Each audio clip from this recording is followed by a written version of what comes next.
हा हा आणि अख्खे शंख आहेत आणि एकदम सुंदर शंख होता तो. आता मातीत गाडलाय आम्ही आणि इकडची वाळू पण पांढरी आहे. हो एकदम सफेद, अजिबात कचरा नाही. खूपच सुंदर बीच आहे, अनटच बीच आहे.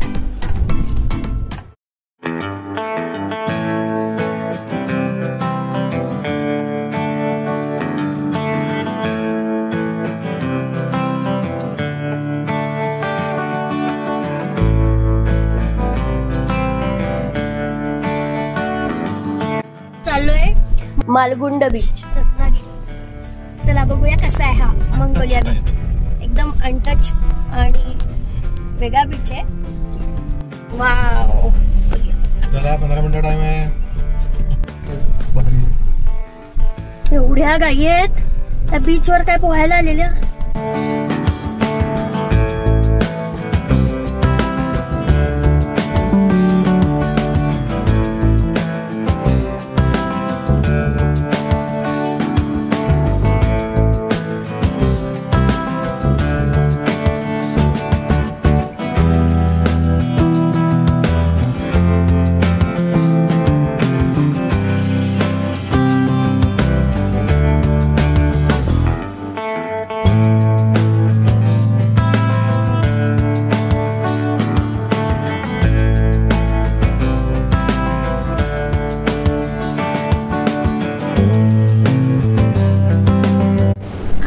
आणि अख्खे शंख आहेत आणि एकदम सुंदर शंख होता तो. आता मातीत गाडलाय आम्ही आणि इकडची वाळू पण पांढरी आहे.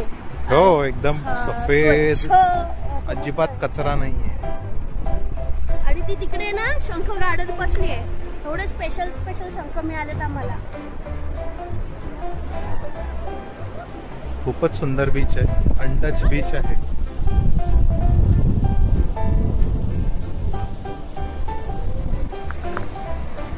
ना हे बघ कसे वेगवेगळे आहेत. हा बघ किती वेगळं आहे. हे असं का असतं माहिती का, एवढे डिफरंट बघ. ह्याचा आणि याचा रंग वेगळा आहे. हे बघ हे तर कसलं सुपर बघ. असं डिफरंट लुक का असतं ग त्याचा, तुला माहितीये का? हा मग ते मला पाहिजे, मला खोदून ठेवायचं स्टँड. तर ह्याच्या आतमध्ये जे जीव राहतात त्यांचं हे घर असतं आणि ते जीव आपलं घर स्वतःच बनवतात. आणि त्या जीवांमध्ये जे काही मिनरल्स असतात, जे काही हे बघ आतमध्ये आहे, त्याच्यापासून ती पाठ त्याची तयार होते, जशी कासवाची तयार होते.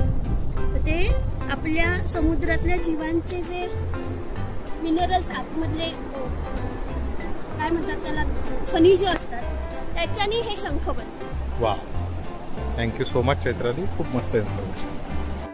तुम्हाला माहिती आहे, आता आपण जी शंखांची माहिती ऐकली त्याच्या आतले जीव खरे तुम्हाला बघायचे असतील तर आता आपण चालणारे शंख बघणार आहोत. चला.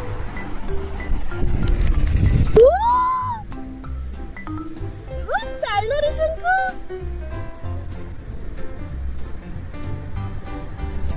वाव, त्यामध्ये जीव आहेत. काइंड ऑफ खेकडे का काय ते, मला माहित नव्हतं शंखाच्या आतमध्ये असे जीव असतात. सही.